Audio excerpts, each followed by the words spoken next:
भाऊ काय करतोय? काय नाही, आलतो थोडं पोरांच्यात. ऋषा तू दादा आपला असं चालतो.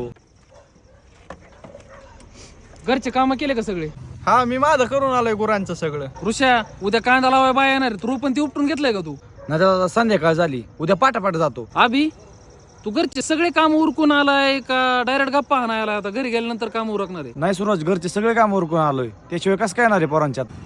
भावांनो मी तुम्हाला 1000 वेळा सांगितलेलं आहे, घरचे काम झाले ना तुम्हाला काय फिरायचंय तेवढं फिरा, कुठं जायचंय तिकडे जावा, मित्रांच्यात बसायचंय बसा.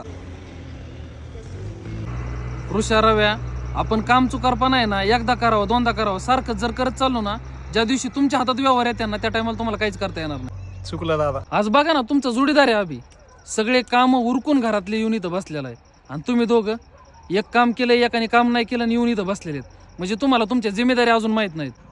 रवी चल आधी घरचे काम करू. अभि आम्ही आलो नंतर. हो ठीक आहे, बाय बाय.